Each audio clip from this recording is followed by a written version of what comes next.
Hello friends, a warm welcome to everyone. In this class, today we are going to discuss about data storage objects, which is one of the 6 info providers available in the system. Data storage object was formerly called as operational data store. So in this class, I will be helping you on how to upload a data from a flat file into a data storage object. And subsequently, I will also be teaching about other few techniques which I can cover for DSO. Right. So this is the data that you see, friend. Is the data that we are about to load. It has 5 fields: employee ID, department ID, project ID, number of hours, and salary. So this is the data. So as you know, RSA1 is our first C code. So once you go into RSA1, this is the screen that you will get. So as soon as you go into the RSA1, enter into the info provider. So that info provider other tab you can see on the left. Right click on the top and create your info area first. I'm going to name it as VDSO_IA, and I'm going to give the same in the description, and I'm continuing it. So as a first step, you need to create your info area. Once you have created, you can come down and you can see that the info area is available. Now go to the next tab called info objects. The same info area that you have created should be available here. Okay, there are certain cases where it takes some time to get loaded. In those cases, you can just refresh the system. Here I see we didn't get our info area here. So on the top you can refresh, just like what I did now. Now if you come down and if you check, you can see the info area which is available. So through this info area, we are going to make our further steps. Now all you need to do is right click on the info area and select the info object catalog. So create the info object catalog. Where do we create the info object catalog? We are trying to create the template for this flat file. This file has 5 fields, of which 3 were fields which are not subject to any change. There is the last 2 fields are subject to change. So I categorize the first 3 fields into characteristics, and the last 2 fields I categorize them into key figures. So I'll be creating 2 separate templates, in which the first template will hold all the characteristics fields, which is 3, and the second template will hold all the key figures, and which is 2. I mean the 3 characteristic fields are employee ID, department ID, and project ID, and 2 key figure fields are number of hours and salary. So this is what we are going to do. So now I will proceed to create my info object catalog with this info area that I created earlier. Right click, create info object catalog, provide the name as VDSO. I'm just using VDSO as a prefix for all the namings right through this process. IoT is for info object catalog. Here I mean it for characteristics. I'm trying to provide the same value in the description. And below, if you see in the info object type, I'm proceeding with the selection of characters because I'm creating this template for character fields only. I mean the fields which are not subject to any change. So it's always good to activate at the end of each step. So I'm proceeding to activate it. So once activated, I will get the catalog below. Now I will proceed with the second one. Right click, create info object catalog, provide the name as per your convenience. In this case, just be very careful while selecting the info object type. What is closely what info object type I select? Here, the info object type that I am going to select will be key figure, because they are subject to upgradation. I mean they are subject to update. So as I told you, activated. So now I have got both the templates on the left. Now right click on the first template, create the info object. So what do I need to create an info object? I am going to feed the 3 fields into this template. I am going to fill this template with 3 columns: employee ID, department ID, project ID. Right click. So really as well my common prefix, and employee ID is the first column that I am going to add. I am trying to give the same in the description, and I will continue once I provided the description. I will continue with my continue icon, which is a tick mark, green color tick mark. I continue. So once I continue, I will get the option for giving my data type and length. So you can also maintain the short description here. So the data type I'm going to select it as character string, and length is going to be 5, and I'll activate it. The data type, whatever I select for all the fields, is just for simplicity, to make the process very simple so that it reaches to you. Now I'm going to create my second info object, which is my department ID, I suppose. Yes, I'm going to give as a department ID. And the same in the long description. Continue. Again, I'm going to select the same characteristic string as the data type. The length will again be 5. And I'll proceed to activate once I'm done with this process. And I'm waiting for my green signal. Yeah, I got it. I'll create the third info object type now, which is going to be project ID. The same prefix, and by PID I mean to say it's the project ID. And I'm creating it. I'll provide the same data type, same length as 5.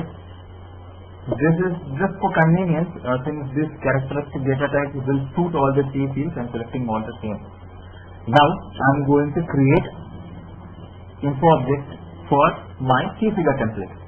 Now here, when I create an info object, you have to be very careful while assigning the data type.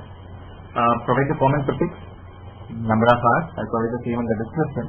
Now when I continue and see the data that's available data type, you will find entire different set of data types available for key figures. Because since I have given it as a key figure, my data types that are available here will be different based upon the key figure.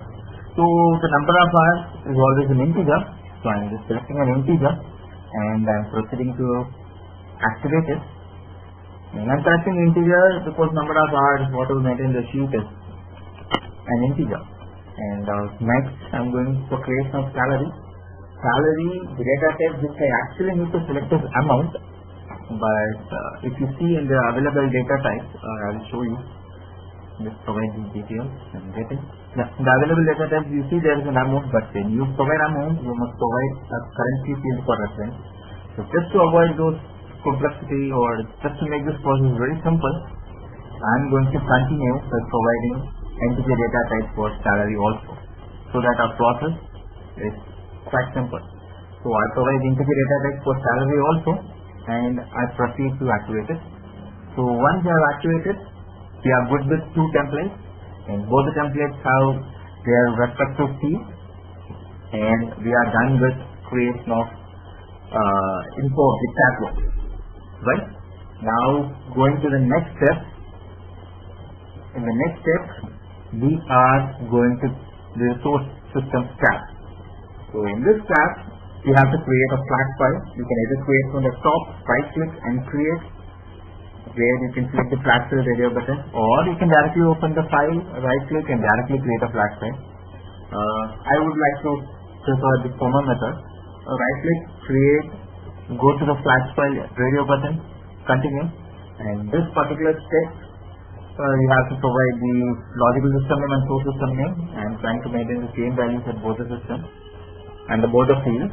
And be very careful, this particular step is quite a serious process. I mean, it's a time consuming step when compared to all other steps. So be patient. It's basically based upon your system availability. So just be patient. So it takes some time to create your flat file.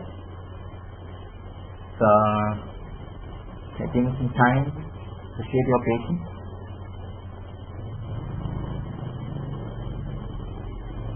I think we are getting closer. Yeah, I think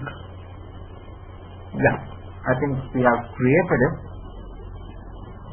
Source system has successfully created. Now if we go to the file, yeah, here it is. So this was the file that we have created.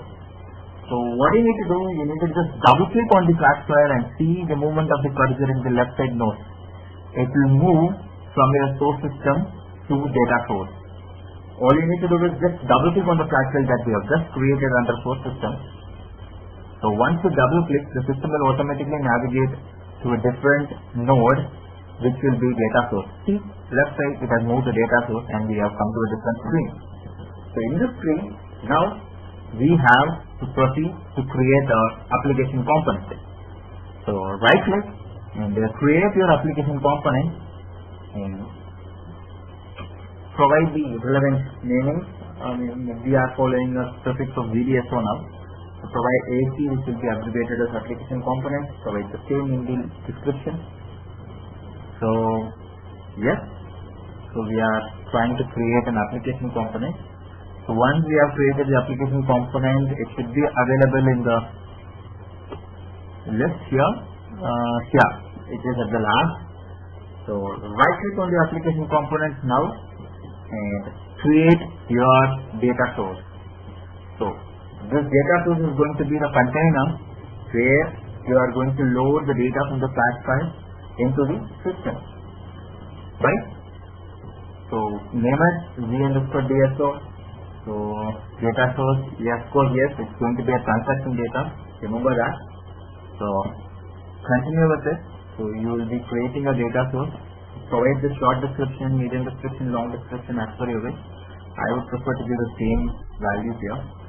By loading data into the data source, you just mean that you are making the data available at the PSA level, personal staging area. Move to the next step. Here the data process is going to be a full upload. Yes, direct process. I am not allowing any DTPs. And in the adapter field, I am just telling that the data is being loaded from a local workstation. Yes, it's being loaded from a local workstation. And in the file name, that's the field where we have to load our file. Now proceed, search for the file. Where is my info? Yeah, here it is. So the header rows to be ignored is the next field, which I will be providing value as 1. Because in the file we have the first row as the heading row, and I am allowing the system to ignore it because I have already prepared a template for them. So in the form of catalog, we have seen it. And then, yeah, see here, this is the first row, EADBID. I'm going to ignore it. That's why header rows to be ignored. I'm just avoiding that. So coming to the next data format, yes, it's always a CSV file that we are going to load. So that's why I'm selecting the relevant data format. Data separator, I prefer comma as a data separator. I'll let you know where this comma comes into play. In SPSS, I always prefer double quotes. Now go to the proposal, click your load example data. You can just see the data here. You can see a comma there, which is separating each values of each row. So that's why I give a separator as comma. So here you are just ensuring the steps, whatever you have done till here are good, and we are good to go. If the data is getting loaded here in the example data, it means we are so far so good. So going to the next tab field, just check whether all the fields are maintained in the internal format. The format should always be internal. If it's external or some other format, just changing to internal. Since we have done all the steps till now rightly, and the format is being maintained right here. So once this preliminary checks are done, and you are convenient or comfortable with this step, you can go to the next step and read your preview data. The system will access to activate it. So here we are bringing the data to your data source. Now the actual SAP system has the data. From your flat file, your system has the data. Here is the data. So you have brought the data. Now you have to schedule this data to be moved into CSV. How do we do that? Right click, create your info package. Right click on the data source and create the info package. So this info package from the data source that you create will do the process of loading the data to the CSV table. So right click and create the info package. So once we have created, provide the name. We are following the prefix of DSO. So IP will get abbreviated as info package, and trying to create an info package, just have a check. You will get a green signal as check carried out okay in the left at the bottom. So we are good till now. Now proceed for the extraction. Once you got the signal, you can proceed to the extraction tab. See whether all the values that we filled earlier are being maintained here. Just do the preliminary checks here. Yeah, it's a PSA load and it's a full upload, and schedule it. In the schedule tab, you will be having an option for execute start. Yeah. So through this process, we are bringing data to the PSA table, because no data in BI can escape from the PSA table. PSA table will be the initial slab where you can load the data. That is why it is very important to load data into your PSA table at first. For that, we are loading the data into the data source and then bringing into the PSA table. So we are done with the data load at PSA table level. Now, moving on. Once this is completed, go back to your info provider and go to the relevant info area that we have created. Right click and create your data storage object. Here is where we are going to create our actual data storage object. Provide the relevant naming, whatever is this. We are providing this name, and I'm just going to copy the same in the description field, and I'm creating it. So once the data storage object is created, now I'll go to the info object catalog, click on it, select the info object catalog, and I'm going to set out the relevant fields that I have created in the catalog and arrange those fields to the data storage object that I created, so that I'm preparing a particular template for the DSO. Now the template which I have created earlier, it's going to be helpful, and I'll again the same template to my DSO. Select the first template, info object characteristics, which will contain the characteristic fields, the fields which are not subject to any change. So click it, drag it, and drop it in the field called key fields. Key fields are the fields that are not subject to any change. So individually drag all three fields and drop it into the key field. So I'm dropping my first field, now the second field, now I'll drop my third field. So all my characteristic key fields are dropped into key fields. Now I'm going to select the second catalog, and now I will drag and drop my key figures into data fields. So my data fields node or folder will hold my key figures column. So once I done, I'll proceed to activate. Let it get activated. We are good so far, and we can proceed further. Let's give system some time for getting activated. So our DSO is getting activated. Hold on, still we didn't load any data. Yeah, our DSO has got activated. Now we have prepared our container with sufficient columns, with required columns to be more precise. Now moving on, right click on the DSO and create transformation. So through transformation, what we are going to do? Before that, select the relevant object type. Object type, yes, we are going to load data from the data source. So provide the data source as the object type and provide the data source name here. If you are not familiar with the data source name, whatever we have provided, you can just use F4 help and just find the F4 help so that you become familiar with it. And the source system will get filled automatically since we are taking from the F4. Else you need to name them individually, both data source and source system. So once you have created the transformation, here we are trying to map the fields of the data source with the fields of the DSO that we have created, right? So we have already loaded the data in the data source. So the data source will have certain 5 columns. Now I have created a template from the DSO. So I am going to map the fields from the data source. I am going to map it to my data storage object. So my employee ID to my employee ID. Just to click on it and drag and end it at the right. Again, the second field, department ID. Click, drag, bring it to the right. Click, drag, bring it to the right. Click, drag, bring it to the right. Click, drag, bring it to the right. Yes. With this, my transformation is complete. So once my transformation is complete, you can just activate, and once you have activated it, you must get a green signal confirming that the transformation is successful. And yeah, it is successful. And also you can see a pattern, a different folder here. Transformation activated successful. Now you can see a folder for data transfer process. This is the place. Create the data transfer process. Just have a check on these things and continue. So here is the place where actually the data is going to get loaded. In extraction tab, there is an extraction mode. Make it as a full update. I will explain you what's full and delta. So extraction mode is going to be full data because I am uploading the data from the data source at once. So all the data are being pushed at once, right? So this is the only thing that we need to do in this extraction tab. Now, once we are done with this extraction tab, we can move to our update tab. See, in this file, whatever values are here in this data, okay, all this data are being moved to my system at once. I have moved it to data source at once, and again from data source I am moving it to DSO at once.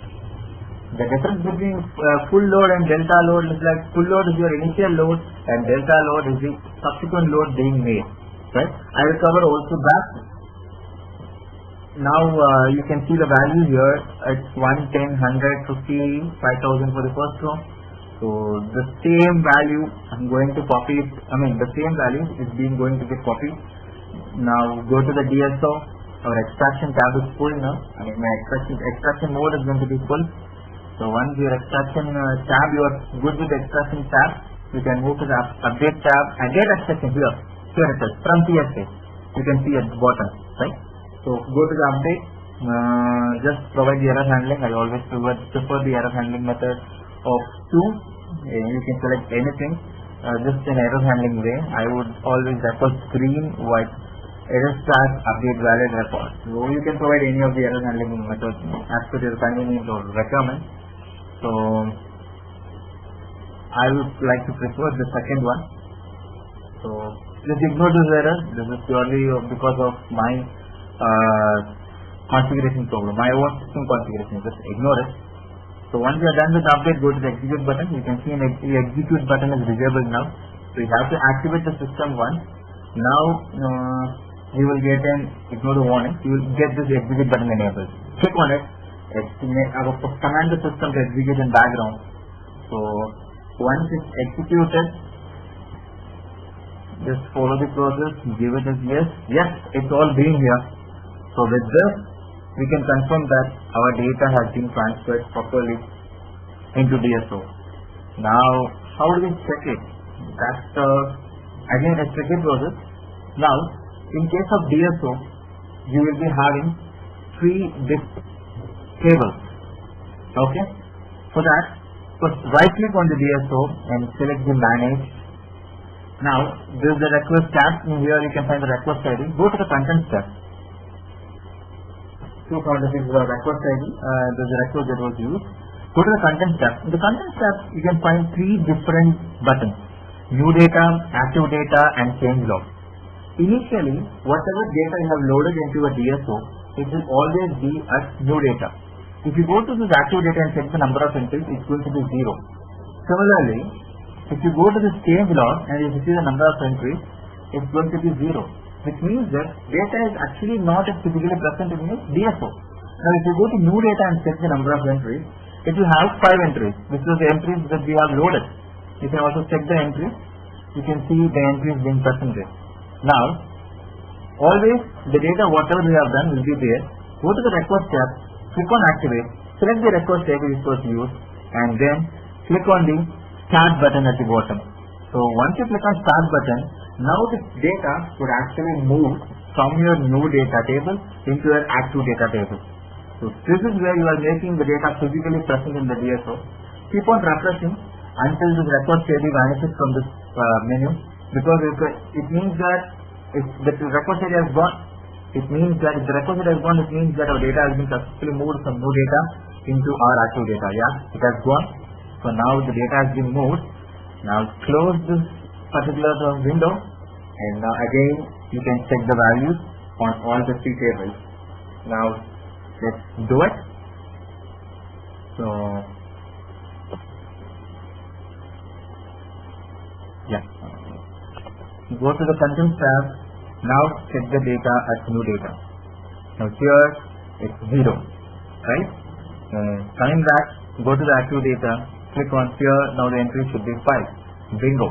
We have got it. We have got all the 5 entries. Now if you want, you can check the entries. Now go back and check the entries in change log. Yes, you can check the entries in change log. Again 5 entries. Now you can check the number of entries also. So the change log will actually provide the updates that are being made. The reason for keeping the data and new data first and then moving to active data is like to avoid duplicates. The system internally does that. That's why it's being kept in the new data first, and when you load it into the active data, it will just avoid the duplicate entries, and if there is any updation, it will do that, those things. Just to do these preliminary operations, in DSO we deal with 3 different tables. And now right click on the DSO and display data. If you go select all the fields for selection and select all the fields and execute, clear out the entry.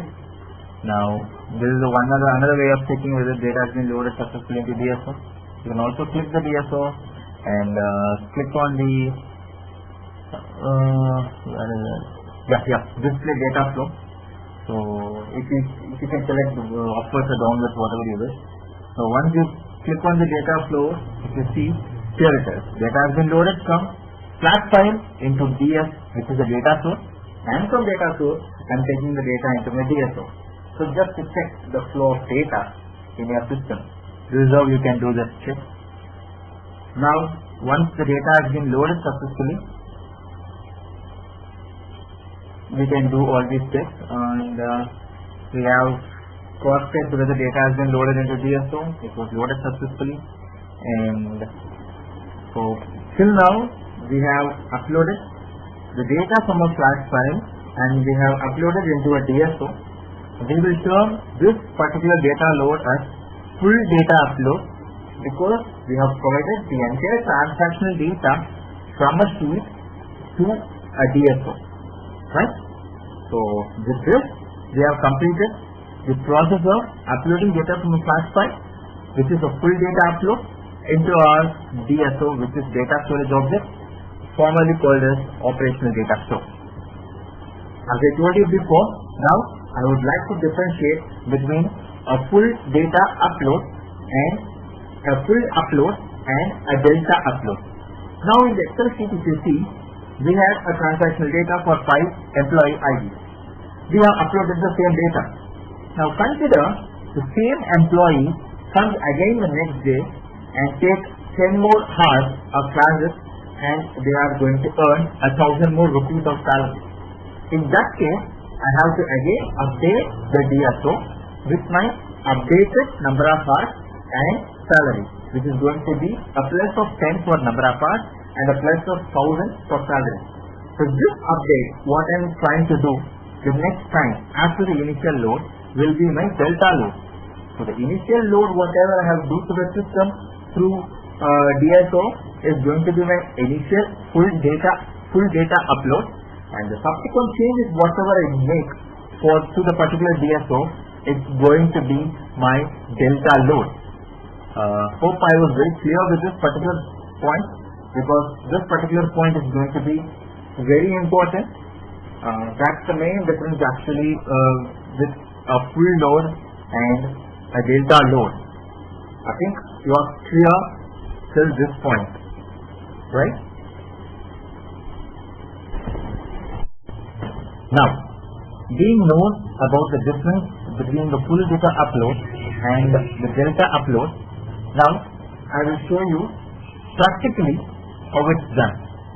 What are all the steps we must do and what are all the steps that we must avoid. Initially, whatever steps I have done, info area creation and the catalog creation, all those steps can be avoided because we are going to update our existing DSO. So for the existing DSO, all these would have been already be present. So we are going to update an existing DSO. So definitely the data source, application component, all will be already present. All we need to do is just create an info package and just create an info package, and through that we have to update. We have to make our delta load. So moving on, I will be explaining all these practically.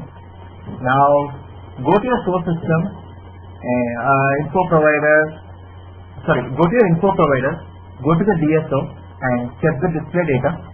So select all the fields and execute, and you can see the data. Just for reference, just see the data. What's the data here? Employee ID 1, and he is earning a 5,000 salary with 50 number of hours of work. And these all are the subsequent rows, subsequent rows which are present, they are just for indexes. They will be present only for your key fields and not for your number of hours of salary. They will be present only for your non-changing fields, right? And they are just for indexing, system generated indexes. Just avoid that. Just have a look of the salary, number of hours. Just have a look of it so that after updating you can find the difference. So this is the file that I am going to update now. If you see, I have increased the number of hours of salary at 10 for each and every employee, and number of hours I have increased as 10 and salary I have increased as 1000 for each and every employee. So this is like updated data, and I am going to update it with this table. Just have a cross check with the number of hours and salary in this database, and have a cross check with number of hours and salary from the file. Just have a look of the database. Now let's come back, right? So just now you have seen the data of the DSO, whichever is present, and this is the Excel sheet that I am going to update now. So once you are done, just go to the data source itself. All you need to do is select the data source. Here is the data source. So right click it and create an info package. All the steps before that we need to avoid, right? So we need to just create the info package for it. So provide ZDSO underscore D, which means delta update underscore info package IP. Continue. So just have a check so that all the preliminary steps are fine. Yes, it's okay. Extraction, just have a check. Here what you need to do, you just need to change the file name, right? Because we are going to do a delta load. Just go to the same file, update which has the updated data, do a delta load, and remaining all remains the same since we have already done the DSO update just now. Update, full load, and schedule, and start it. So with this, we have just requested for the data. So we are moving the data into the data source, right? And we are moved it into the PSA table, right?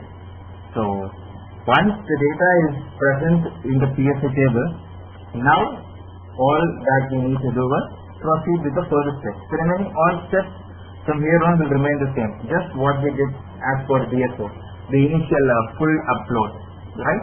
Full data load. Whatever steps we have done, the same steps we have to do again for this delta load.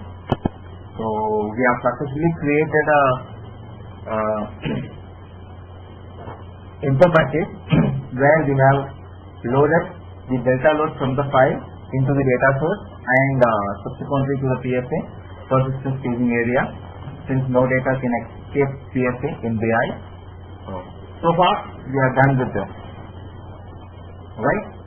So now what we need to do? So I think my career is stuck.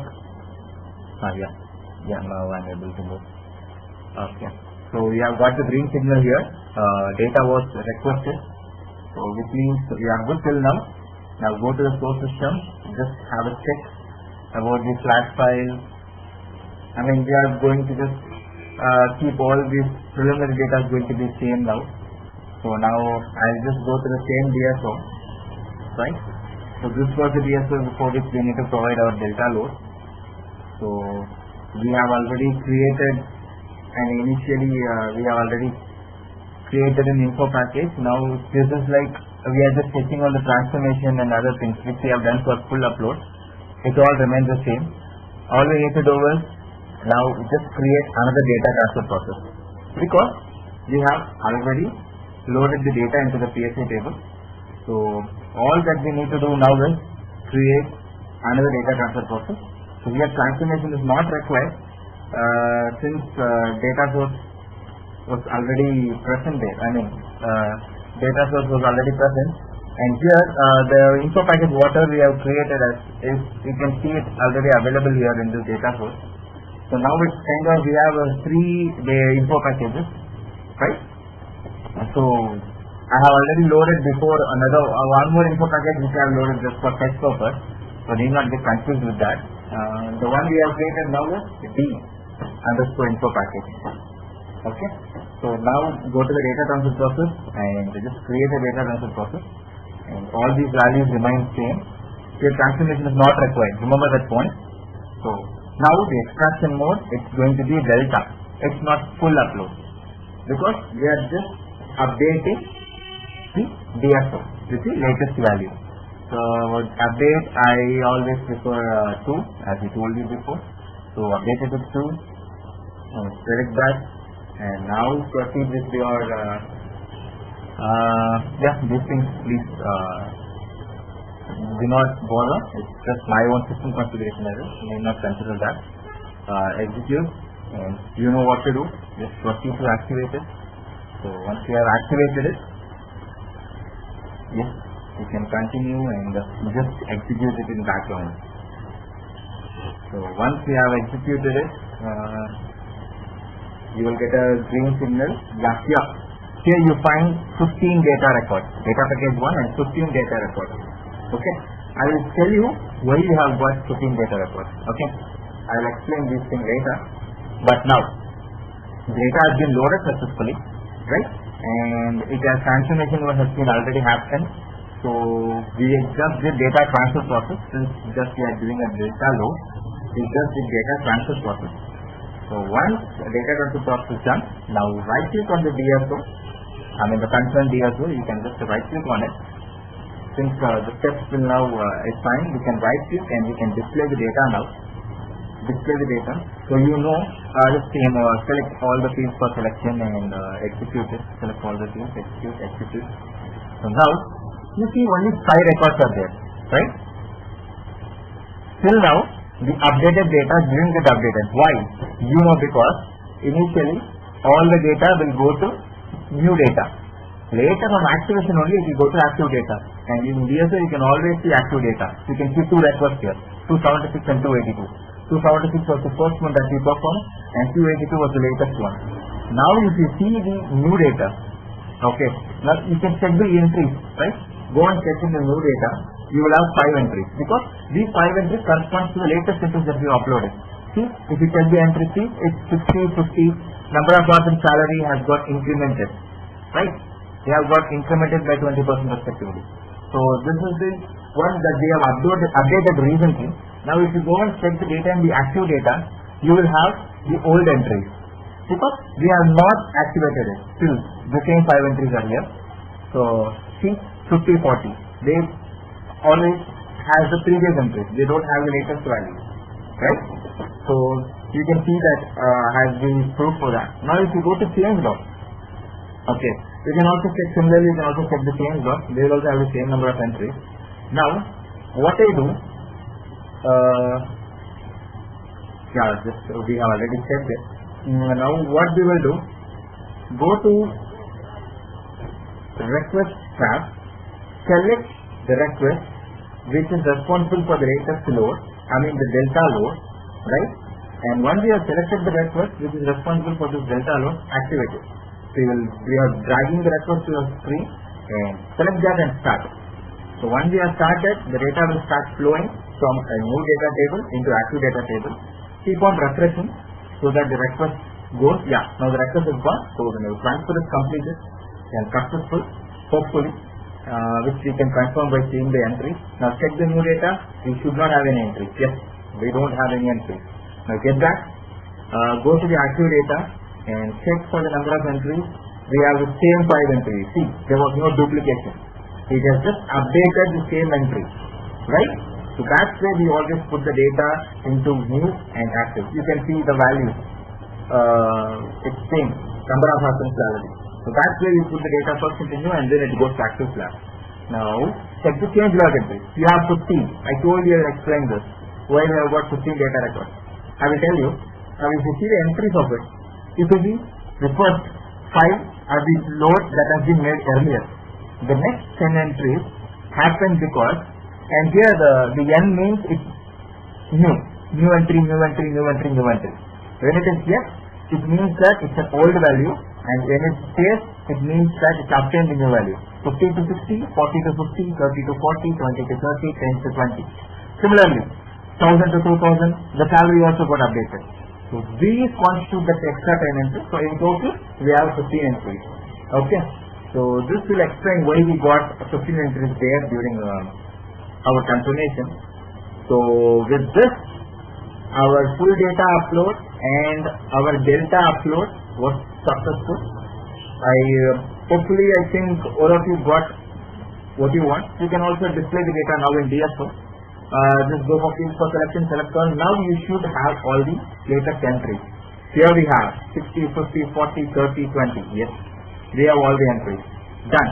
So this was the entries that we are supposed to do in delta upload. So we have done it, and hopefully I think you all understood both what's the full data upload, what's the delta upload. I hope you're clear with the concept, your difference between the full data load and delta load. And this is what we do for updating a data file from a flat file. Updating a data from a flat file and make it into a full load into a DSO, and the corresponding delta load. Both are being done in this way. So hope you are clear with this.